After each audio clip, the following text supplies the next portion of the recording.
certinho aqui. Deixa eu entrar aqui. Olá, pessoal. Quem tá chegando aqui, sejam bem-vindos à live de hoje, tá? Uma live que algumas pessoas tinham pedido.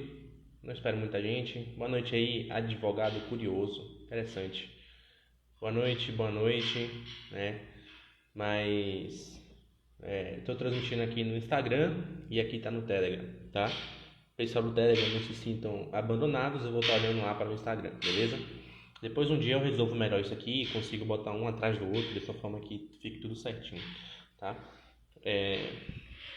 Talvez eu consiga colocar aqui, deixa eu ver. Não vou conseguir colocar isso agora não, depois eu resolvo. Boa noite, sejam bem-vindos. Ainda bem que tirou aquele fone grande que tava aparecendo no Conde. Pô, cara, não fala isso, velho. O bom do fone grande é que pelo menos o microfone dele tem uma entrada muito boa. Tipo assim, ele tem uma entrada muito boa, né? Então, aqui eu acho que vocês estão ouvindo com um pouquinho de eco, né? É ruim. E a acústica aqui do escritório não é muito boa. Mas é isso.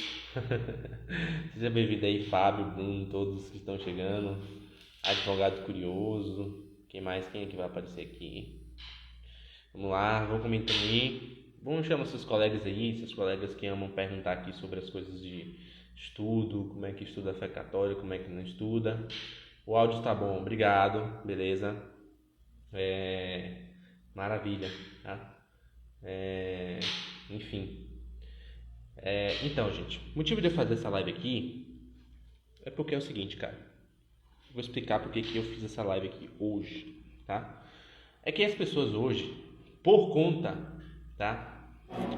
da internet, você tem muita divulgação de conhecimento, de informação, de conteúdo.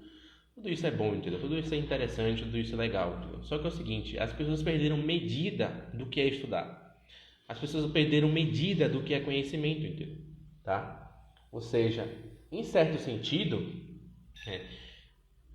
tem gente que vem aqui e manda caixinha, entendeu? Querendo que eu resolva problemas de 2000 anos da igreja num story, entendeu? Querendo que eu defina, não, me fale sobre tal coisa, me diga sobre aquilo outro. Cara, eu não tenho como falar, entendeu? O story aqui, ele é o básico, para direcionar, entendeu? Ou seja, ele vai direcionar você e vai te dar uma impressão mais direta, entendeu? Então, as pessoas perderam noção do que é estudar, entendeu? As pessoas perderam noção, entendeu? Do que é conhecer, do que é aprender alguma coisa. Quer dizer, não sei se elas perderam ou se nunca tiveram, porque infelizmente nossa educação é péssima nesse sentido. Você acredita piamente que entender algo, que compreender algo é simplesmente gravar alguns conteúdos na memória. E não é isso, entendeu? Então o motivo dessa live hoje é fazer o seguinte, olha, eu não vou aqui te dar uma direção de catequese, eu não vou aqui te dar uma noção assim de história da igreja, eu vou dar uma noção geral, entendeu? Tá? E aí você vai pegar essa noção geral e você vai aplicar à sua vida, entendeu? Você vai aplicar aquilo, tá? Aquilo que está ali disponível na sua mão, na sua circunstância real, no seu dia a dia, entendeu? Então, o objetivo é esse. Eu fiz um texto meio que preparatório, postei ali um capítulo do livro da vida de Santa Teresa d'Ávila, que está começando a ser devidamente lido, ó, seus post-its, tem as marcações, tá vendo? As anotações. Mas eu fiz ali meio que com o intuito de provocar. Eu botei assim, não, Santa Teresa quase me levou para o ateísmo. E aí a pessoa já fica, cara, como assim, entendeu? Como é que uma santa, uma doutora da igreja vai levar alguém para virar ateu, entendeu? Mas na verdade não é isso, entendeu? O problema não foi Santa Teresa. O problema foi, em certo sentido, a minha inteligência ou a minha falta de inteligência, né? Por quê? Qual é um pouco do passado, da minha história, tá? Eu sei que isso aqui não vale muito a pena, mas eu vou falar um pouco para que vocês tenham um pouco de noção, tá? Do porquê que Santa Teresa quase me levou ao ateísmo, tá? No caso, a minha falta de inteligência em lidar com ela, certo? Então, sempre fui aquele católico mais simples, mais meia boca, sabia um Pai Nosso, Ave Maria, um Santo Anjo, mal rezava, tá? E em um certo momento na minha vida veio-se a necessidade de converter minha fé católica, entendeu? Então fui me convertendo à fé católica, fui buscando a fé católica, tá? Eu vi todos os vídeos que você imaginar do Padre Paulo Ricardo da época. O Padre Paulo estava começando o seu apostolado na internet, tá? Fiz vários cursos, certo? Conheci várias pessoas, professor Orlando Fedeli, estudei história com ele, estudei várias coisas, tá? Várias e várias coisas com muita gente. Conheci o professor Lavo também, enfim, tá? Só que assim, a minha percepção que eu tinha dessas coisas, e eu sempre tive assim, era o seguinte, olha, se eu vou pegar o livro de um santo, um livro de um mestre ou de um mestre espiritual, como esse aqui do John Hu, do Carmelo Interior. John Hu, ele não é santo, né? Não sei se ele é beato, eu não conheço muito da vida dele, tá? Eu sei que ele é um autor erudito da China, né? E fez um tratado, né? Uma espécie de compêndio sobre a espiritualidade carmelita, tá? Então, se eu pegar um livro desse aqui, ou se eu pegar um livro de São Bernardo, como da Humildade da Soberba, e ele estiver falando assim, olha, faz isso, faz aquilo, faz aquilo, faz aquilo. Se ele estiver me dando uma técnica, se ele estiver me dando uma orientação, eu vou fazer, entendeu? Eu não sou daquela pessoa. Tem pessoa que não faz, entendeu? Tem pessoa que é só curiosa, entendeu? Que lê e tal. Eu não estou nem falando aqui se isso é certo ou se é errado. Estou falando que é o meu jeito, a minha forma de lidar com as coisas que eu aprendo, tá? Então, o que aconteceu? Comecei a estudar Santa Teresa d'Ávila, tá? E nessa busca por Santa Teresa d'Ávila, nessa busca do caminho de perfeição, junto com o Padre Paulo Ricardo, comecei a colocar em prática os conselhos que a Santa me dava, tá? Isso eu tinha uns 2 anos, mais ou menos, de fé católica, né? Já era bem consolidado, às vezes ia missa diária ou não, de acordo com a minha possibilidade circunstancial. Então, às vezes eu não tinha faculdade, conseguia ir na missa todo dia. Às vezes não conseguia. Às vezes a faculdade permitia que eu ia na missa. Então, dava, enfim. Então, eu tentava sempre encaixar. Sempre fui bem ativo nesse ponto, desde que me converti, né? E à medida que eu ia a Santa Teresa d'Ávila, a coisa não casava, entendeu? Comigo. Eu ia lá colocando ponto, ia lá fazendo o que ela desejava, o que ela falava, o que ela ia colocando em prática. Então, a oração, tantos minutos, meditação, não sei o que, parará. E fui perseverando. Chegou um ponto que, caramba, sabe? O negócio estava aqui e eu estava aqui, entendeu? E eu não conseguia subir, o negócio ficava travado aqui embaixo, entendeu? E aquilo me levou a uma crise, do tipo assim, caramba, então, sei lá, isso aqui talvez não tenha nenhuma validade, entendeu? Sei lá, entendeu? E eu sou uma pessoa bem fenomênica nesse ponto, né? E isso me levou a esse ponto. E aí meu padrinho, graças a Deus, eu tive um padrinho, é uma pessoa muito reta catolicamente, né? Tem um entendimento muito profundo, inclusive de Santa Teresa d'Ávila. Já tinha, por exemplo, lido todas as obras completas de Santa Teresa d'Ávila, São João da Cruz. Ele me falou, cara, dá um tempo nisso, entendeu? Eu ainda muito desconfiado, fui para o meu diretor espiritual, ele falou, não, é melhor você realmente parar, vai fazer outras coisas, vai ler outras coisas, né? Dá um tempo, esquece esse ponto, né? E vai se adequando de acordo com a sua necessidade.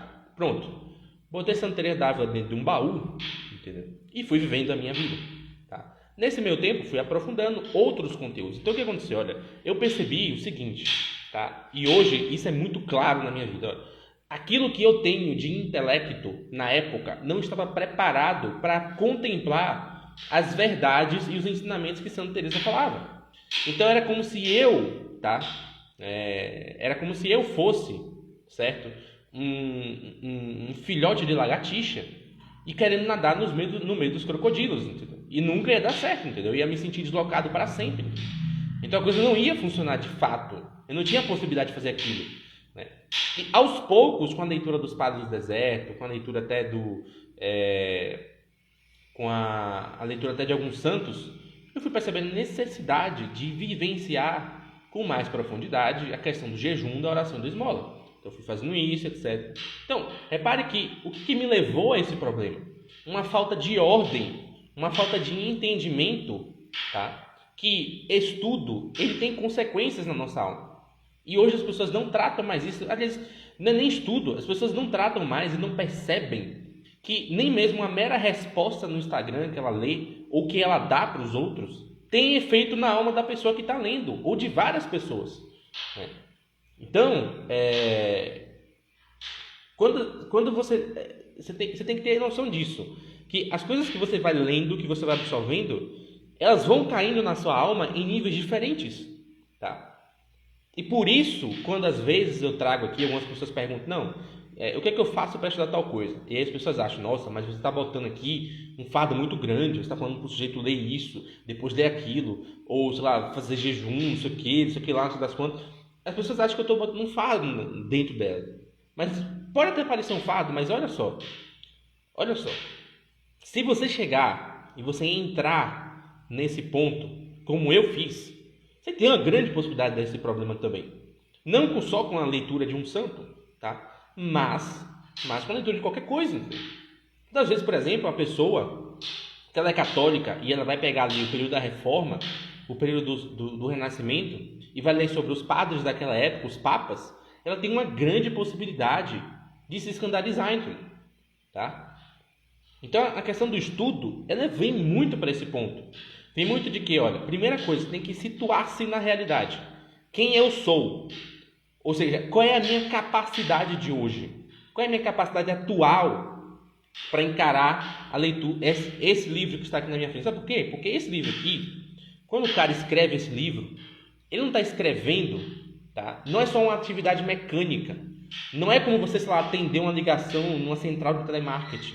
Não é você preparar um alimento ou, sei lá, ou você dirigir na estrada. Entende? Ou você abastecer um carro no posto de gasolina. Não é uma atividade mecânica, mas ele está fazendo o quê? Ele está refletindo, ele meditou sobre o tema do livro, tá? Depois que ele meditou, ele articulou todas as meditações que ele já fez, dá uma forma àquele conteúdo e escreve. Ele transcreve o conteúdo da alma dele para dentro de uma folha de papel. Entendeu? Então, quando você lê um livro de qualquer autor que seja, você está tendo acesso a uma parte da alma dele que ele quis dar a você, que ele quis demonstrar a você, tá? E até mesmo naquelas disciplinas que pareçam ser mais técnicas, tipo, por exemplo, a própria história, ou, sei lá, geografia, por exemplo, se você for pegar o conteúdo não só de uma forma muito material, mas se você analisar a estrutura da construção do argumento, você identifica algum elemento da alma daquele sujeito, você dialoga com ele. Então, por exemplo, se eu pegar esse livro aqui, da Inquisição, do Christian Thurhaud, ele colocou, tem uma razão para ele colocar aqui, por exemplo, capítulo 1, fala de João Paulo II, Inquisição, capítulo 2, Lenda Negra, capítulo 3, Considerações, 4, Tribunal. Tem uma razão para ele colocar os títulos nessa ordem. Não é coincidência. Ele não pega assim um monte de papelzinho com esses temas, joga assim não é Búzios, entendeu? Ele não faz isso, entendeu? Ele simplesmente faz o quê? Ele tem uma ideia na cabeça de como ele deve apresentar a Inquisição para você, entendeu? De como aquele tema deve ser discutido, deve ser tratado. É um diálogo que você está tendo com ele. Entende? Então, se você cai de paraquedas no meio de um cara qualquer, de um autor que tem envergadura, que tem experiência, que tem sabedoria, que é um santo da vida, você cai de paraquedas na obra dele, se você tem nenhum preparo, tá? Então, você perde o fio da meada, entendeu? O rapaz comentou aqui, imagina o grau evolutivo do cidadão que traduziu o livro desses santos. Olha, não precisa até nem tanto traduzir, precisa de um conhecimento bom da língua do santo original, da língua que o santo escreveu, tá? E de outras traduções. Por exemplo, é muito comum as traduções espanholas de São Bernardo ser melhor que as do francês. Então, ele precisa ter um conhecimento bom da doutrina do santo, entendimento e até mesmo da religião dele. Se você botar um ateu para poder traduzir um negócio desse, vai dar muita merda, entendeu? Porque os termos que ele vai utilizar não vão ser adequáveis ao que o santo queria dizer na verdade. Entende? É a mesma coisa você botar um Niemeyer para poder fazer arquitetura. Aí dá aquela merda que você vê lá em Brasília, entendeu? Então você não vai conseguir alcançar nunca esse grau de primitivismo. Então, olha só. Então, a gente tomou consciência desse problema. O estudo, ele não é só para mim uma mera fonte de acesso ao conhecimento. Sabe por quê? Cara, você lê esse livro aqui, você lê um capítulo desse livro, amanhã você já esqueceu tudo, tá? Deixa ele caiu aqui. Amanhã você já esqueceu tudo do que você leu. Tudo! Você esqueceu tudo dele. Entendeu? Por isso que você não estuda para armazenar conhecimento. Quem fala isso, você está doido, filho. Tá? Você pode tentar fazer várias técnicas, mas você não vai conseguir memorizar tudo desse livro, cara. Não vai, entendeu? Aqui você tem, sei lá, estou usando isso aqui como exemplo que é o que está à minha frente, tá? Tem mais de 200 páginas. Você vai lembrar de todas as frases que estão aqui. Você vai ter uma noção básica das ideias ou da unidade que aquelas ideias transmitem para você. E esse é o ponto que você tem que focar, quando você está lendo. Então, você vai ler um capítulo, você vai ler um livro, você vai ler um parágrafo, não foque só em entender o que está ali, mas qual é a unidade disso que está sendo dito aqui? O que é que faz com que isso aqui tenha sentido na vida? Então, isso já é uma grande dica. Mas, a gente falou aqui, olha, eu tive aqui o conteúdo, né? A experiência, eu sei onde eu estou, eu sei onde eu estou firmado. Sabendo onde eu estou firmado, eu vou me preparar. Então. E qual é o primeiro passo para se preparar quando você quer estudar qualquer coisa? Sei lá, cara, eu sou católico, eu sou um católico sem vergonha, nunca me dediquei a entender melhor a doutrina, o que é que eu preciso fazer? Então? Tá? Quem quiser falar aí nos coisas, fala que eu vou beber só uma água aqui.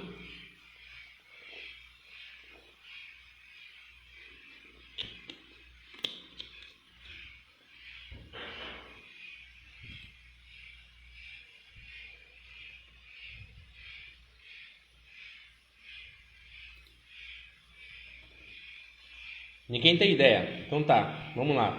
Qual é o primeiro passo que você faz, tá? Quando você entende a necessidade de estudar algum tema? Cara, você vai fazer uma lista. Então olha só, eu trouxe esses livros aqui, tá? Ainda não são todos, tem vários que não estão aqui, tá? Aqui você tem 1, 2, 3, 4, 5, 6, tem pelo menos uns 7 livros aqui, tá? 7 ou 8 livros. O que são esses livros aqui? Algum dia me veio na cabeça, cara, eu queria estudar bem, assim, a mística católica. Conhecer os místicos, o que eles ensinam, quais são os pontos de convergência, de divergência, etc. Beleza? Pronto. Então, qual é o primeiro passo que você faz? Você vai procurar todos os livros dentro daquilo que você vai estudar. Então, eu quero conhecer melhor a doutrina da igreja. Tá. Quais são os livros que podem te ajudar nesse processo? O Celso colocou Catecismo Amarelo, ponto. Aí outro vai falar Catecismo de São Pio X, outro ponto. Outro talvez vai citar lá como é, meu Deus, qual é o nome daquele livro do padre lá, eu esqueci o nome agora, da fé. A Fé Explicada, vai colocar lá. Outro vai colocar lá, sei lá, Catecismo de Roma. Outros vai colocar, sei lá, Sermão de São Tomás sobre tal coisa. Então você vai fazer essa lista. Faz uma lista no Excel, faz uma lista em escrito, tá? E vai colocando todos os livros ali. Não precisa nem se preocupar com uma ordem deles. Bota os livros lá. Sabe por quê? E sabe por que eu estou falando isso também? Porque olha só, muita gente, e eu recebo direto às vezes pergunta, qual livro que eu leio sobre tal coisa? Tá? E você vê, a pessoa ela nem pesquisou nada. Entenda uma coisa, a busca pelas fontes do conhecimento, ou seja, a busca por essas fontes que vão te dar o acesso ao conhecimento, já é parte do estudo, cara. Quando você começa a buscar, entendeu?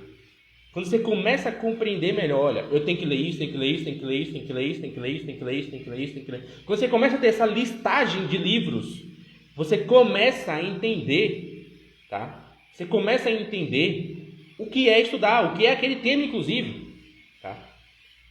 Então, olha só, alguém falou aqui que travou. Então eu vou repetir, olha só. Quando você faz aquela listagem de livros, quando você faz a listagem disso, quando eu fiz aqui, ó, os graus da humildade, São Bernardo, o Carmelo Interior, o livro da vida, os livros da consideração, as 6 asas do Serafim, as heresias de Pedro Abelardo, subida do Monte Carmelo, aí lá em casa, que não está aqui, eu vou ter que trazer ainda para aqui para a cidade, São João Clímaco nas Escadas do Paraíso, Castelo de Moradas Interiores de Santa Teresa, e etc. Quando você tem essa lista de livros sobre aquele tema, você vai tendo um mapeamento das ideias. Então, olha só, eu já sei que tem aqui Santo Carmelita, eu já sei aqui que tem Doutor da Igreja Cisterciense, eu já sei aqui que tem Doutor Franciscano, entendeu? Eu já sei aqui que tem uma diferença entre os carmelitas, eu sei que tem um cara aqui que sistematizou os carmelos, a doutrina, a mística carmelita para mim, entendeu? Então, eu tenho essa noção mais ampla de que, olha, o tema não é só ficar falando de santo, só ficar falando brincadeira de santo, mas o tema vai muito mais além do que eu estou aqui, do meu interesse inicial. E aí vai surgindo outros interesses além dos estudos. Tá? Além daquele estudo inicial que você preveu. Tá? Então, a primeira coisa que você faz, quando você vai se debruçar sobre qualquer tema, eu vou fazer uma lista de livros, eu vou fazer listagem disso. Isso vai te dar duas coisas: a consciência do que você já sabe e a consciência do que você não sabe. Isso é o famoso só sei que nada sei, de Sócrates. É a consciência de que ele sabe algo, mas de que ao mesmo tempo ele não sabe o tanto quanto ele deveria saber. Isso é a condição básica para você estudar e aprender algo, para que você comece a estudar. Tá? E aí, a gente vai para outro conselho. Qual é o outro conselho? Você fez a listagem. Isso vai lhe prevenir de um grande erro que São Tomás de Aquino falava. Cuidado com o homem do livro só. É uma fala de São Tomás de Aquino. O que ele está querendo dizer? Tá? O que ele está querendo dizer com isso aí? Certo? Ele está querendo dizer o seguinte, olha. Hoje, há muito uma tendência de chamar os outros de fundamentalista. Ah, porque fulano é fundamentalista. Porque ciclano é fundamentalista. Porque o fundamentalismo... Blá, blá, blá, blá, fundamentalismo. Ninguém fala o que é essa palavra. Tá? Isso não é um mero gatilho, no sentido de que, olha, isso aí não existe fundamentalismo, tá? Isso é baboseira de quem que estão falando. Na verdade, não é isso. Fundamentalismo é uma doutrina onde você só se baseia na letra pela letra.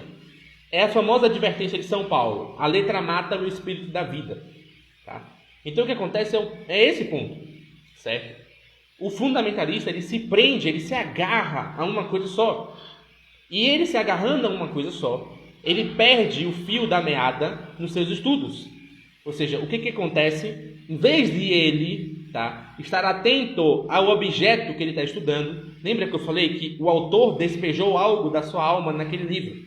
Ele perde isso de vista e fica focado só nas letras, nas regrinhas, no que ele está vendo de forma mais imediata. Entendeu? Então, isso acaba tornando o seu estudo algo estéril. Aí você se entope de livros, tá? Você lê um monte de livro e não entende nada, não melhora nada da sua vida. Entendeu? Então, você precisa ter essa noção, tá? Você tem essa noção, tá? Essa noção de que, olha, quando eu preciso e eu vou me debruçar diante de um tema, diante de um conteúdo, eu tenho que dialogar com aquilo. E olha que interessantíssimo. Eu conversando com algum seguidor aqui no direct uma vez, e ele falou assim: Yuri, então se você fala que dentro de um livro, sei lá, um livro de São Bernardo, um livro, sei lá, deixa eu ver aqui, o livro do Eric Wagner, o livro do Lewis, o livro do Tolkien, se ele deixou algo da alma dele ali, então quer dizer que se eu estudar as Sagradas Escrituras, se eu estudar a doutrina da igreja, eu estou tendo um diálogo com o verbo divino? Exatamente. Entendeu agora? Exatamente. Se você tem ali em vista que o que você está lendo no catecismo, ou o que você está lendo nas Sagradas Escrituras, não é uma mera letra morta, e que há uma alma que foi despejada ali, tá? E que você precisa dialogar com ela, e você entende que o autor daqueles livros, daquele conteúdo, não é um mero autor humano, você está dialogando com o verbo divino. É assim que você consegue entender essas coisas. É assim que você consegue pegar um versículo e brincar com ele, entendeu? Ah, tem um versículo que fala isso, outro fala isso, e você passa ou se... Porque você não está preso à letra, você não está preso ao formalismo. Ao formalismo do que te aparece de imediato na leitura. Entende? A mesma coisa com o catecismo. Você começa a ler e você começa a pegar a unidade do conteúdo. Certo? Então, é fugir desse negócio de ficar preso a uma coisa só, entendeu? Foi que nem um rapaz perguntou hoje, ontem. O que você acha do Roy Marin, do Garrigou Lagrange? Olha, são bons autores, entendeu? Só que você não pode se prender neles. Entendeu? Por quê? Quando você faz essa listagem, por exemplo, quando eu fiz essa listagem de mística e eu vi o Garrigou, o Roy Marin, fica claro que eles são o quê? Eles são autores que eles te explicam previamente o que você vai estudar depois. Então ele está te facilitando o entendimento do que está acontecendo ali, do que o santo está traduzindo ali. Se você fica só naquilo, o seu estudo, o seu entendimento de mística fica estéril. E pior, porque quando você está falando de mística, você está falando de uma experiência que o santo tem com Deus. E se você não tem uma experiência, ou não busca uma experiência autêntica com ele, aquilo vai virar um mero conteúdo para você. Tá? Aquilo vai virar para você uma mera brincadeira de criança. A mesma coisa que uma criança chegar em casa e fazer o dever de casa. Entendeu? É o nível de seriedade que aquilo vai debruçar na sua alma. Então você precisa ter essa profundidade. Você precisa ter essa percepção de que, olha só, quando você faz essa listagem, e aqui já é um outro conceito, já é um quarto conceito, quando você faz essa listagem, dentro dessa listagem você vai ter níveis de conteúdo diferentes. O que são esses níveis de conteúdo? Bom, vamos lá. Muita gente já deve ter ouvido falar da famosa teoria dos 4 discursos, tá? O que são essa teoria dos 4 discursos? Isso é uma teoria do Aristóteles. Aqui no Brasil ela ficou muito famosa pelo professor Olavo, algumas pessoas falam também dela. Mas pelo menos a mim ela chegou ao meu conhecimento por meio de uma obra do professor Olavo. Tá? É o seguinte, toda transmissão de discurso humano ele possui 4 níveis, tá? Onde esses níveis vão modificando o seu grau de certeza. Certo? Então você tem um discurso que é mais variável, tá? E você tem um discurso que é mais como é que eu posso dizer, meu Deus? Menos nuançado. Ele tem menos nuances dentro dele. Então você tem um discurso que é chamado de poético, cujo objetivo dele é simplesmente convidar o leitor a alguma coisa. Entende? Então o objetivo dele é ser um mestre-sala. Ele está ali só apresentando alguma coisa para que você consiga facilmente adequar a sua inteligência ao que você vai estudar. Então, por exemplo, por que a gente fala aqui, lê um pouco de literatura, cara, lê a vida dos santos antes. Porque os santos, eles te apresentam a vida religiosa. Eles te preparam para isso. Você vai lendo e você vai entendendo um pouco o que é esse negócio de ser cristão, de se relacionar com o Cristo ressuscitado. Tá? Você não vai ver ali no livro da vida de Santa Teresa uma doutrina pesada ali, não sei o que, não, você não vai ver ali. Você não vai ver uma definição lógica das coisas que ela está falando. Você vai ver o quê? Algo que vai te maravilhar. E através desse maravilhamento, vai te puxar para aquela experiência. Então se você pega, por exemplo, uma poesia de São João da Cruz, tá? Uma poesia de São João da Cruz, que ele fala assim... no princípio era o verbo, e o verbo se fazia, parará, e tinha o Deus, Pai. Você pega a poesia dele, falando da Trindade, e você não vê ali, claro, o conteúdo é carregado do conteúdo doutrinal da igreja, mas a forma com que ele expressa aquilo é tão simples e suave, e é tão convidativa, que a sua inteligência se acomoda àquilo que você está entendendo. Entende? Você não precisa fazer um esforço para poder sentar e vamos tentar aqui, por exemplo, faz essa experiência, pega a poesia de São João da Cruz sobre a Trindade, a relação entre o Pai e o Filho e o amor que os envolve, e depois pega o livro de Santo Agostinho sobre a Trindade, e você vai ver o nível de esforço que você vai ter que fazer entre um e outro para compreender o mesmo conteúdo. Então a teoria dos 4 discursos, ela versa sobre isso, tá? Então o primeiro discurso é o mais variável, ele trata com possibilidades, ele trata com poesia, ele trata com o encantamento das palavras. Tá? O segundo discurso é retórico, já é um grau um pouco mais superior, porque no discurso retórico você não tem ali uma passividade do ouvinte, não é exigida isso dele, mas no discurso retórico você é influenciado pelo seu orador, ou seja, o cara que está falando, ele sabe com quem ele está falando, ele sabe as crenças das pessoas e as crenças dele. E nessa relação dupla, tá? Nesse diálogo, certo? Ele começa a ter essa possibilidade de tentar influenciar o outro, ou de reforçar o outro nas suas crenças. Entendeu? Então, por exemplo, esse livro aqui do São Bernardo, o livro das Considerações, é um livro que ele escreveu para um papa, tá? Que era cisterciense e que tinha sido eleito papa, para que ele não se perdesse na sua vida de pontífice, para que ele não se perdesse. Então, ele está o quê? Ele está usando da linguagem retórica para convencer outro a determinadas práticas, determinadas atitudes. Entendeu? Esse discurso é um pouco menos nuançado, já tem um grau mais de solidez. O segundo discurso é o dialético.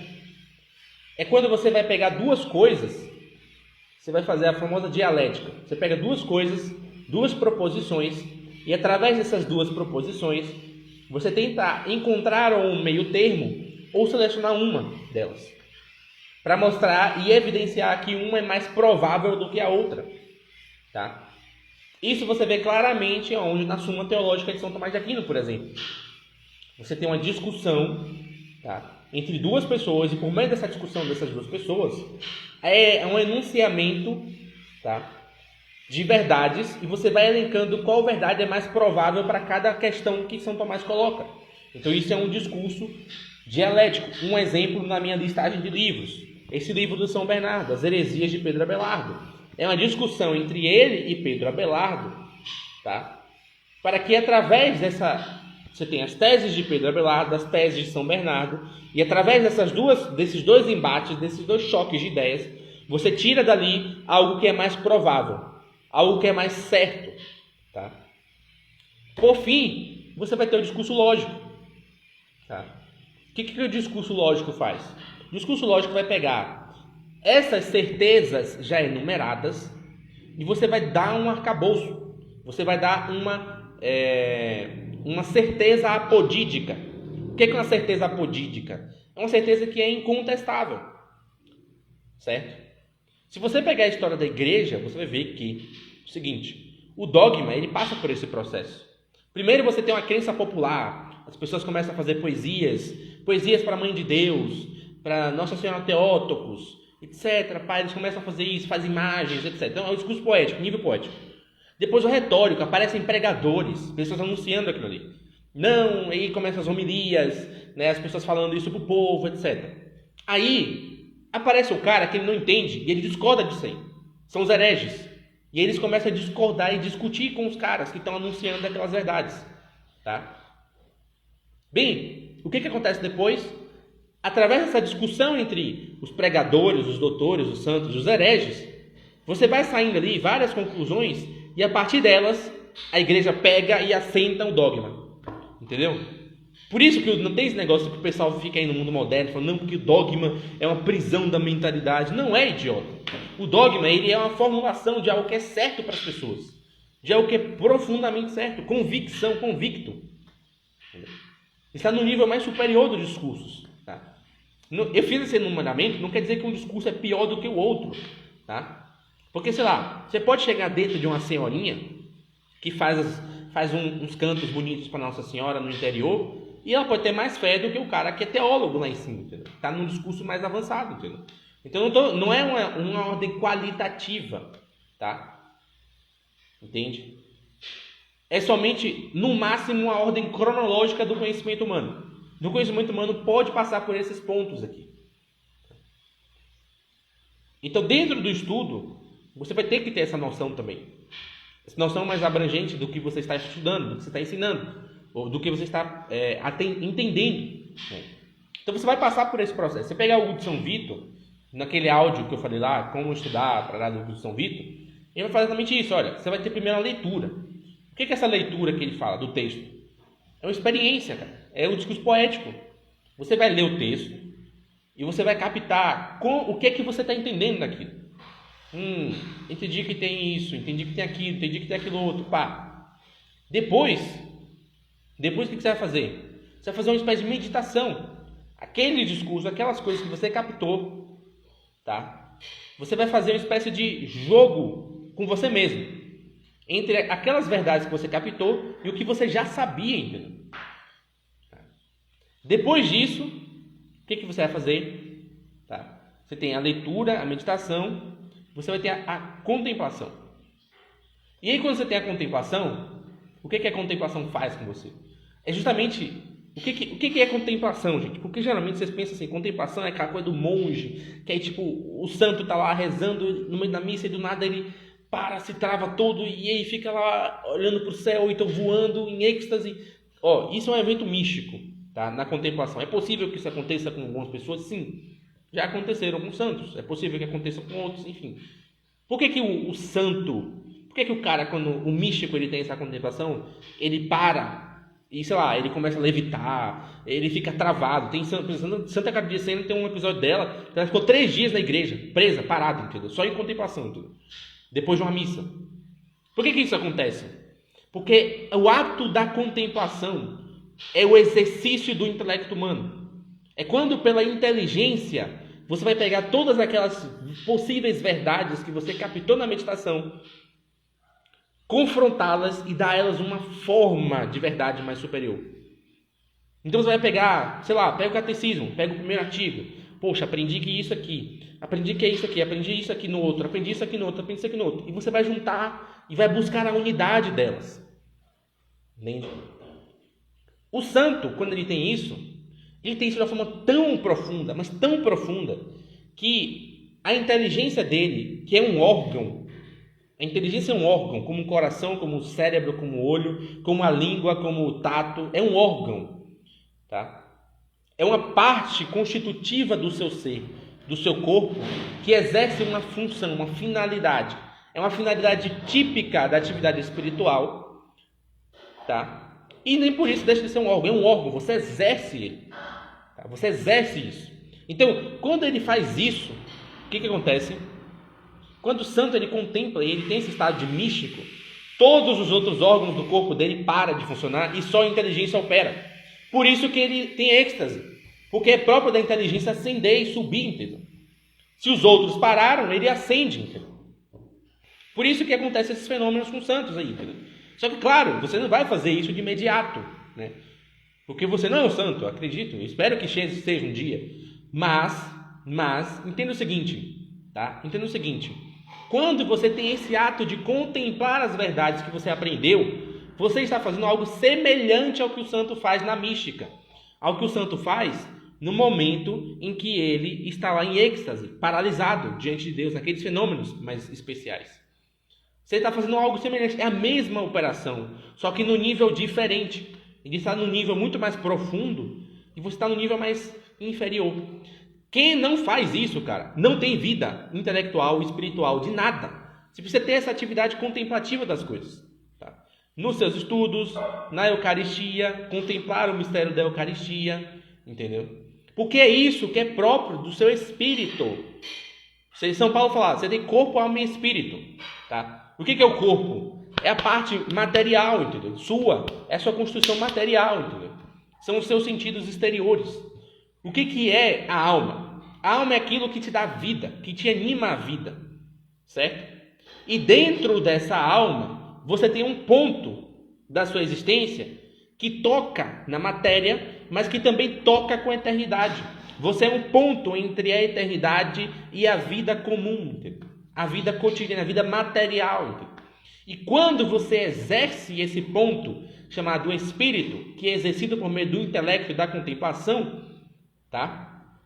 Quando você faz isso, você está agindo com aquilo que é de mais superior em você. Você está sendo verdadeiramente soberano da realidade, da terra, da vida, enfim. Você está exercendo a atividade própria do ser humano. Isso às vezes a gente faz de forma muito simples, sei lá. Às vezes uma mãe, por exemplo, que acaba de receber o filho no colo e olha para ele e contempla a beleza da face daquela criança, tá? E através daquela beleza enxerga traços dela na criança, é uma atividade contemplativa. No nível inferior, mas entendeu? Só que acontece que hoje nós temos uma vida tão ativa, tão pragmática, que torna-se quase impossível fazer isso. Mas a gente precisa exercer isso. A gente precisa tirar momentos do nosso dia e dentro dos nossos estudos para fazer isso. E você quer ver a grande prova de que o pessoal não faz isso? E infelizmente, às vezes isso até acontece com a gente aqui, tá? É um meia-culpa também. Até com quem está fazendo conteúdo. Entendeu? Sabe por quê? Porque a gente acha que fazer conteúdo para vocês, muitas pessoas acham, às vezes cai isso na nossa mente, é só pegar um conteúdo pronto ali e jogar. Entendeu? E aí, sabe qual é a consequência disso quando você faz esse ponto? Quando você faz isso, você está só ali focado em jogar conteúdo, ou seja nas pessoas, seja em si mesmo. A consequência é que você vai criando pontos de verdade que estão quebrados, né? Estão desalicerçados da sua experiência. Entendeu? Você vai criando opiniões para tudo, entendeu? É por isso que se você pega a vida de um sábio, por isso que o Sócrates fala, só sei que nada sei. Você acha que o Sócrates não sabia de nada? Obviamente que não. Mas ele sabia que, de toda a sua ponta de experiência, o único lugar mais seguro era a ignorância que ele tinha, a consciência máxima da sua ignorância. Entendeu? Só que o que acontece? Aí quando você vai nesse negócio de joga conteúdo, você vai criando um monte de verdade, tá? Sem articular com as outras, e você começa a criar cavalos de batalha em cima de uma coisa ou de outra. Então, quanta treta que tem aí na internet, quanta discussão desnecessária que tem na internet, porque as pessoas não fazem isso que eu falei. A escola não nos ensina a conter para nada. É exatamente isso, cara. A gente não é educado para isso. A gente é educado só para absorver conteúdo. E aí a gente se converte e continua fazendo essa mesma merda. De só absorver conteúdo, absorver chavão, frase de efeito. Aí o cara joga no Instagram, não, porque não sei o que, pá, não sei o que lá. É tudo nossa. Aí cria uma vitrine para debater. Isso é educação de cachorro, entendeu? Pode estar falando das coisas mais belas do mundo, entendeu? Pode estar falando da família, pode estar falando da igreja, pode estar falando dos santos, pode estar defendendo Cristo e o Papa, defendendo a dignidade sacerdotal, pode estar fazendo isso, mas me desculpe, é uma tremenda de uma porcaria, então. Porque só faz jogar em cima das coisas, jogar essas coisas de forma direta, reta, sem nenhum tipo de preparação. Entendeu? Então é isso que se precisa fazer. E quando eu falei no começo que as pessoas perderam a noção, é exatamente isso. As pessoas perderam a noção de profundidade, de tranquilidade, de paciência. Olha só, cara, veja, você acha que Deus é tirano, que Deus é o Fidel Castro, que Deus, sei lá, é o Stalin, entendeu? Que ele vai ver você lá, estudando, tendo perseverança. Peraí, eu vou entender isso aqui, peraí que eu vou compreender. Aí, sei lá, você morre nesse meio do caminho. Você acha que Deus vai chegar assim, vai para o inferno que você não acreditou naquilo ali, vai para o inferno que você não fez isso aqui. Não vai, meu filho, porque ele está vendo que você está buscando. Na verdade, não é nem ele que faz isso. Quem se condena ao inferno somos nós escolhemos o inferno. Você sabe o que é o inferno? O inferno é uma sucessão repetitiva de coisas que queremos obter e não vamos obter mais. Tá? Quando você vai morrer, você vai sentir um monte de falta de um monte de coisa daqui da terra. Só que você não vai poder buscar mais elas. Você vai querer buscar elas. Você vai desejá-las, e desejá-las, e desejá-las, até o ponto de você odiar elas. E aí só vai restar na sua alma ódio perpétuo a tudo que foi criado a Deus. E onde é que uma alma que odeia tudo que Deus criou vai parar? No inferno. É isso que funciona, entendeu? É para isso que tem a listagem dos pecados, a doutrina, etc. Porque aqueles pecados que você comete geram na sua alma essa consequência de querer buscar coisas que são presas aqui da terra, sem um sentido, sem um propósito superior, entendeu? Então, esse é um ponto final, é um ponto fundamental. Deus não vai chegar a fazer isso. Você vai estar buscando, você mesmo vai perceber isso. Eu estou buscando a verdade. Eu estou tentando aprendê-la, absorvê-la. E se no meio do caminho você morrer, a sua alma vai querer isso, porque é o que você está exercitando a vida inteira a fazer, entendeu?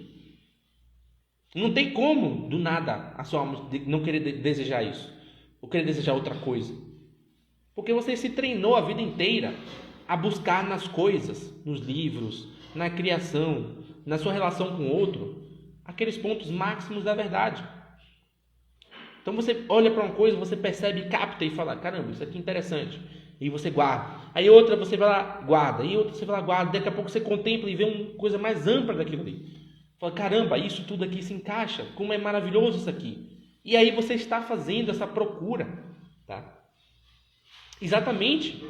E sabe por que você tem que criar na sua alma essa necessidade de buscar, de desejar? Porque olha só, o que eu vou falar aqui talvez seja estranho, mas eu postei isso uma vez lá no Telegram. E tá nesse livro aqui, do John Hu. Eu não li, mas foi um trecho que me mandaram. Eu achei muito bonito. Que ele cita um autor que diz o seguinte, olha, cara, no céu você vai estar plenamente preenchido. Só que é o seguinte, cara, Deus é inabarcável. A sua natureza, o seu ser, é impossível de abarcar a grandeza infinita de Deus. Você vai estar totalmente preenchido, mas você não vai ter como absorver toda a imensidão divina. Qual é a consequência disso? É simples. Você vai passar a eternidade se aprofundando mais e mais na natureza divina, conhecendo mais e mais o próprio Deus, se aprofundando mais e mais nele. Nem a Santíssima Virgem consegue abarcar o Deus por inteiro. Até ela fica nesse processo. Todos os homens vivem esse processo. Então, se você não habitua na sua alma esse desejo de buscar e compreender melhor a Deus, se aprofundar na verdade, de buscar a verdade, tá?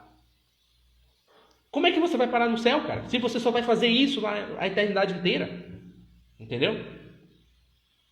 Então, esse é um ponto para estudar e entender que, cara, nossos estudos, aquilo que nós trazemos como dúvidas, aquilo que nós trazemos como conhecimento, precisa ir muito mais além, entendeu?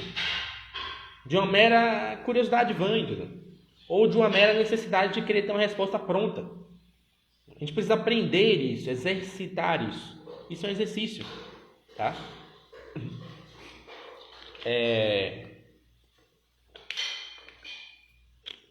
Eu acho que eu paro por aqui. Deixa eu ver se tem perguntas. Se vocês tiverem, podem fazer, tá? Mas vamos chegar aqui nos momentos das perguntas.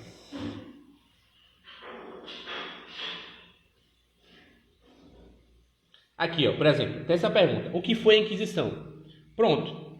O cara vai, ele podia chegar e falar assim, Yuri, me dê aí livros sobre a Inquisição. Eu falo, ó, tem o Christian Turralde, tem o Rino Camilleri, tem a Inquisição em Seu Mundo, do Bernardino Gonzaga, tem do professor Felipe Aquino. Pega esses livros e faz um peneirão, entendeu? Ah, entendi isso aqui, pá. Chega e cria um caldo, não sei. Ah, e tem o último passo, que é o quê? É a possibilidade de você ensinar. Ou seja, você vai contemplar a verdade e você ensina aquilo para os outros. Só que, olha só, lembra que eu fiz aquele esquema dos 4 discursos, dos 4 passos de São Vitor?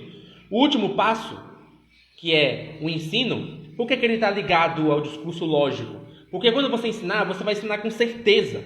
Você vai ensinar com firmeza. Aquilo é uma verdade para você. Não é uma mera opinião passageira. Não é uma opinião que você pegou nos stories de fulaninho e ciclaninho. É uma opinião forjada na sua alma. Entende? Então você vai para esse ponto. Então o cara fazia Inquisição. Pegou um livro, outro livro, leu, botou lá tudo, fez o esqueminha dele lá, estudou, refletiu, caramba, é assim, pá, não sei o quê. Quando ele sair disso aí para ensinar, não tem professor, entendeu? De faculdade, de ensino médio, que vence, entendeu? Não tem cara com doutorado, entendeu? Ele pega uns 15 caras aí com 30 doutorados, entendeu? Não tem cara que aguente, entendeu? Se eu vou salvar essa live, vou sim. Quer dizer, eu pretendo salvar essa live. Sempre explico isso, eu pretendo salvar as lives. Porém, tem sempre o Instagram que às vezes, né, faz uma doida aí, enfim. Então eu pretendo salvar essa live sim. Tá? Então, olha só, dá essa certeza. Então, quer estudar a Inquisição? Pega lá, Christian Turralde, Bernardino Gonzaga, Rino Camilleri. Pega o nosso livro também, a gente, tipo, o que tem de inédito no nosso livro sobre a Inquisição? A gente pegou trechos do Brasil Escola, da Super Interessante, essas revistas brasileiras, e rebateu eles. Isso é uma coisa de novidade, digamos assim. Então pega essas coisas todas, monta essa bibliografia e vai, então. Né? Vai em frente. Aí ele perguntou sobre as cruzadas. A mesma coisa. Faz isso com as cruzadas. Aí aqui falou assim, cara, tenho muita dificuldade para entender filosofia. Porque filosofia não é uma questão de entender, meu filho. Filosofia é uma questão de experienciar, entendeu? Tá? Se Sócrates quisesse entender filosofia, e Sócrates é o pai da filosofia, ele teria escrito alguma coisa. Sócrates não escreveu nada. Sócrates tinha pleno conhecimento, consciência, tá? De que a filosofia era um exercício da atividade da sua personalidade. Os conteúdos que ele possuía ali, que ele estava falando nos diálogos, justamente aquilo que ele percebia, que ele captava com o seu intelecto. Entendeu? Então você não tem que estudar filosofia para entender filosofia. Você tem que estudar filosofia para entender a realidade. Então você tem que entender as coisas à sua volta. Entendeu? É para isso que serve a filosofia. Ela é uma ferramenta, é uma ciência. Então, então isso tem que fazer. Aí, ó, para entender filosofia, o que é que eu tenho que entender?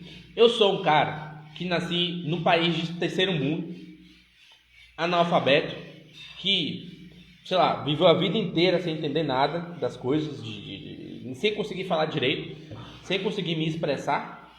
Então eu preciso melhorar esse quadro. Então eu preciso estudar um pouco de português, preciso ler muita literatura, porque eu vou adquirindo vocabulário para expressar as palavras, entendeu?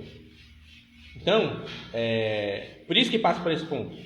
Aí eu vou nos diálogos, aí eu vou Então, você precisa ter essa noção, você precisa ter essa percepção. Eu falei, primeiro passo da live, circunstância concreta. Quem sou eu? Quem eu sou? O que eu tenho assim já de noção das coisas?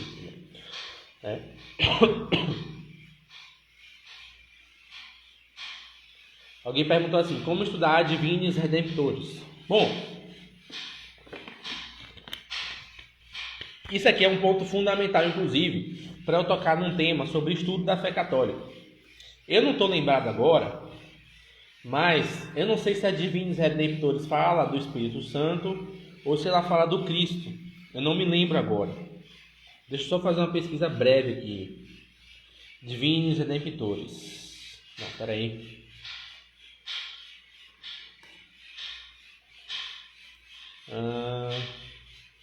Fala sobre o comunismo ateu. Nenhuma coisa nem outra. Viajei total. Bom, olha só. Você vai pegar uma encíclica e falar sobre o comunismo. Tá? Então, o que você precisa ter noção do que é o comunismo. Então, estuda a história dos comunistas lá. Então. Tem um livro muito bom de um jornalista chamado Robert Service. Tá? Que se chama Camaradas. Camaradas. É a história de todo o movimento comunista. Então você tem que entender o que é o comunismo antes.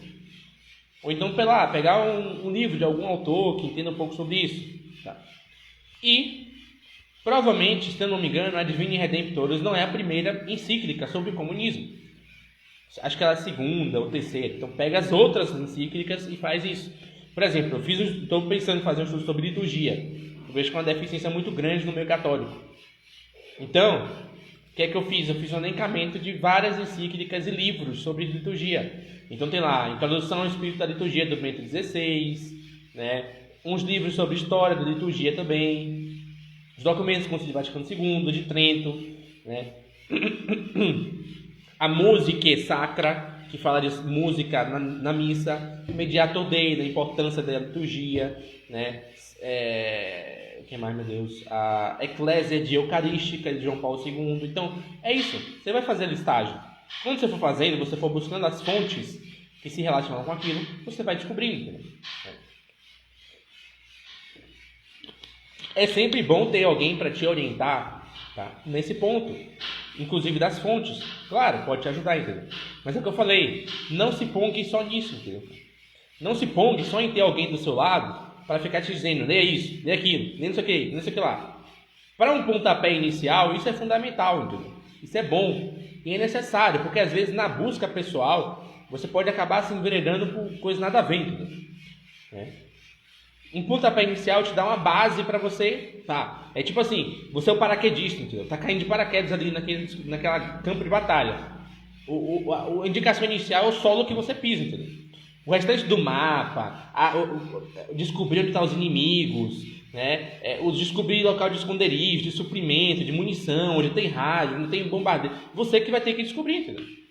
Porque isso faz parte do estudo, faz parte da busca pelo conhecimento. E não é só um conhecimento que eu estou falando aqui para você ver um erudito, intelectual, resolver problemas. Não, cara, é um estudo simples que você vai fazer para estudar, sei lá, a doutrina católica. Para você estudar o conhecimento católico, entendeu? Sei lá, o catecismo da igreja, né? Então isso é uma coisa simples, básica. É assim que se estuda, entendeu? Isso aqui não é uma coisa de intelectuais, não é isso, entendeu? Não é isso. Isso vai garantir que você tenha discernimento, até para poder escolher professores, escolher mestres, enfim, escolher coisas para estudar, enfim. Você precisa ter isso. As pessoas perderam isso. Perderam isso de discernimento, a capacidade de olhar assim, sei lá. Será que isso aqui tem alguma validade? Não. Você joga lá e todo mundo faz. Eu não faço isso. O negócio do jejum, orações, esmola, eu nunca cheguei e falei assim, faça e acabou. Não, cara. Olha, jejum é importante por causa disso, daquilo, outro. A oração, o santo fala que é isso, entendeu? Esse é o ponto, entendeu? Você precisa ter esse discernimento, entendeu? Discernimento, porque não é todo mundo que tem esse zelo, que vai ter esse zelo com você. De falar assim, não, olha, coisa é assim, funciona assado, vai te fazer isso, vai gerar assim, assim, assado, isso aqui, não sei o que lá. Porque às vezes, por exemplo, chega alguém aqui no direct e fala assim, não, cara, eu tô fazendo jejum, eu tô me livrando dos meus pecados. Mas, filho, eu não falei em nenhum momento disso. Filho. Eu não falei que você ia fazer jejum e parar de pecar. Nem falei isso, entendeu? Eu falei o seguinte, você vai fazer jejum e você vai aprender a optar, você vai treinar a sua alma, não é nem o seu corpo. Você não vai ver isso no seu dia a dia. Você vai ver isso na hora da sua morte, entendeu? Quando você morrer, você vai ver assim, a sua alma, em vez de ela ficar presa nas coisas terrenas, ela vai falar, não, cara, isso aqui eu sei que é passageiro. Eu preciso buscar aquilo lá, entendeu? Aí que você vai ver, entendeu? Mas no seu dia a dia, você quase nem vai reparar isso direito, entendeu? E é bom que não repare, porque se você reparasse, isso é uma desgraça para a sua alma, entendeu? Você ia começar a reparar, nossa, estou escolhendo coisas melhores, que não sei o que lá, e ia gerar aquela soberba miserável, aquela soberba espiritual miserável. Entendeu? Então, eu não falei isso, então já chega para o cara e explica. Entendeu? Porque hoje as pessoas vendem coisas assim. Não faz isso que você vai virar o cara super poderoso, o cara de não sei o que lá, o voador, não sei o que. Cara, não é assim. Entendeu? Nada na vida te faz isso. Nada. Nada na vida te dá uma qualidade, uma força gigantesca de... a Eucaristia não é assim, cara. Se o próprio Cristo na Eucaristia não faz isso, por que os outros vão fazer e vai dar certo? Não é, entendeu? Só que você precisa ter o quê? Discernimento para entender essas coisas. Não, peraí aqui, olha, o cara tá me falando que vai fazer isso, mas talvez não seja assim, interessado, isso aqui, pá. E você aprende a tomar decisões mais acertadas, entendeu? Aprende a tomar decisões mais acertadas, entende? Então... é para isso que serve a inteligência, entendeu? É para isso que serve estudar, entendeu? É assim que funciona. Deixa eu ver se tem mais alguma coisa aqui. Como estudar a história corretamente, dica de livros, etc. Obrigado, deixar, adoro a página. Cara, eu não consegui ver aqui quem foi que perguntou, mas agradeço desde já, muito obrigado pelo elogio, né? Com relação a estudo de história, cara, a história, o que você tem que entender? A história é uma ciência, não é, quer dizer, a história não é bem uma ciência. O que você tem que entender na história? Santo Agostinho, ele chega lá nas Confissões e fala assim, olha, o tempo futuro ele não existe, porque ele não aconteceu. O passado também não existe, porque ele já aconteceu. O único tempo que existe é o instante, o momento. Porque à medida que eu vou fazendo as coisas, nem o presente em si mesmo existe. Porque à medida que eu vou fazendo as coisas, elas vão entrando no passado. E à medida que elas entram no passado, elas deixam de existir. Tá? Então, o que você precisa entender? A história está lidando com coisas que aconteceram no passado. Coisas que não existem mais. Então ela vai ter sempre um elemento poético nela. Por quê? Porque a primeira coisa, você para poder estudar história, você vai precisar de documentos. São as coisas que estão registradas. Pedro Diógenes, obrigado Pedro. Valeu aqui, fica registrado na live aqui o seu elogio, muito obrigado. Então na história, tá? Na história, ela tem sempre esse elemento pessoal. Tá? Ela tem sempre um elemento pessoal. Então no historiador você tem que ver, tá? Olha, é bom se você tem uma variedade de historiadores, certo? Tem uma variedade de historiadores, porque você vai tendo várias visões a respeito de um mesmo acontecimento. E aí você consegue pegar essas visões. Como é que você vai contemplar na história? Você vai pegar essas várias visões e vai criar um quadro geral, imaginar a cena. Tipo aqueles filmes, você já viu aqueles filmes de ficção científica, de, sei lá, do futuro, que tem aquela máquina, aí ele pega, faz um holograma assim, aí constrói a cena, as pessoas, aí as pessoas começam a se mexer. Você vai ter que fazer algo semelhante. Só que o quê? Com os fontes e com que alguns historiadores vão falar dessas fontes. Tá? E aí, por exemplo, o grande erro, por que caiu nesse negócio de Inquisição, de cruzadas, de mentira com relação a essas coisas? Porque o mundo ficou preso numa historiografia única, de uma escola só, entendeu? De pessoas com o mesmo tipo de interesse. Tá? Então, nesse nível, as pessoas limitaram a sua visão histórica, elas estreitaram, entendeu? Elas criaram uma narrativa fechada, curta demais. Entendeu? E dentro da história não é assim, entendeu? Não é assim que funciona, até porque o ser humano não é uma máquina, não é um preto no branco. Entendeu? Então, quanto mais historiadores você lê, você vai. Então, você pega um historiador básico, por exemplo, vamos pegar a história da igreja, você quer estudar a história da igreja. Você pega o historiador básico como Daniel Hobbes, aí você vai lá ler, os períodos, beleza, pronto. Tem lá tudo anotadinho, tem lá os seus negócios marcados, seu esquema. Aí você pega, sei lá, um outro historiador de história da igreja, mas um pouco mais profundo, como o padre Alfredo Sáenz, que é o do CDB. Você pode pegar um menos, né? E você vai pegar lá. Aí, sei lá, você pega um Bossuet. Bossuet vai pegar e vai extrair dos acontecimentos o sentido divino deles. Aí você, opa, já peguei outra coisa. Entendeu? Eu não estou pegando só os fatos e a interpretação do historiador, mas estou pegando alguém que está buscando o sentido divino daqueles fatos. Então você já começa a abranger a sua visão. É assim que funciona. Entendeu? Pelo menos eu faço assim e tem dado certo. Dá certo porque você vê as pessoas falando, cara, muito bom isso aí, nunca tinha ouvido falar disso. Por que exatamente isso? Por que a pessoa nunca ouviu falar disso? Não é porque eu sou bonzão, entendeu? Não é porque eu tenho uma biblioteca oculta no meu quarto, assim, sabe? Que, sei lá, eu bato no chão, abri um negócio no chão e sai um monte de livro que ninguém conhece. Não. Porque eu pego vários livros, várias opiniões, vou lá, componho um quadro geral, uma percepção que eu tenho, pronto, e jogo lá, entendeu? Aí a pessoa fala, caramba, tipo, eu já vi isso aqui várias vezes, em vários lugares, mas aqui eu estou vendo de forma diferente. Essa forma diferente que ela está vendo é própria da minha personalidade, própria dos meus estudos, da minha inteligência. Entendeu? É assim que funciona. Parece um bicho de sete cabeças, mas não é, entendeu? Deixa eu ver se tem mais uma pergunta, porque já são 10 horas.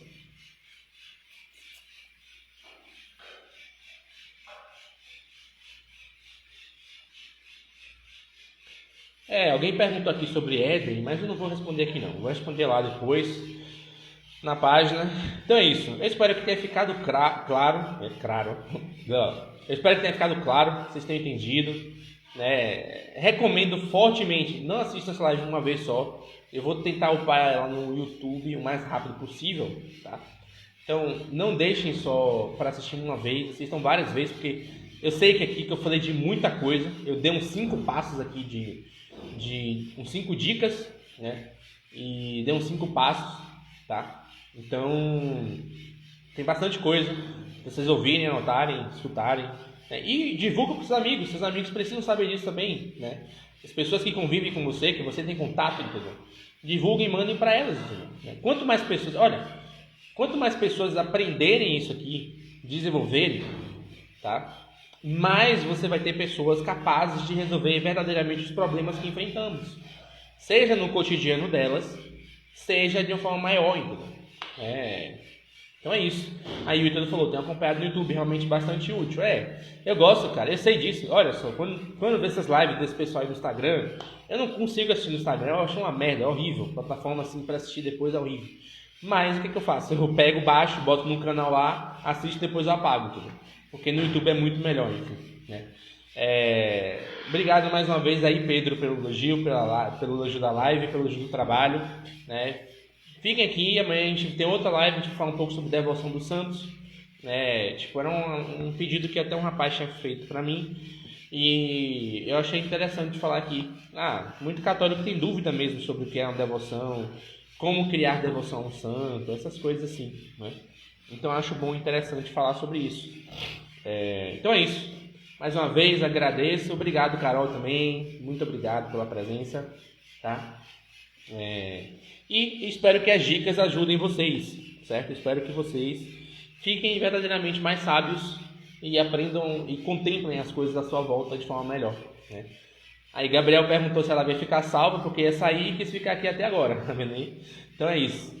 Mais uma vez, obrigado, pessoal. Tenham um bom dia, boa noite para vocês. Bom descanso aí de sábado.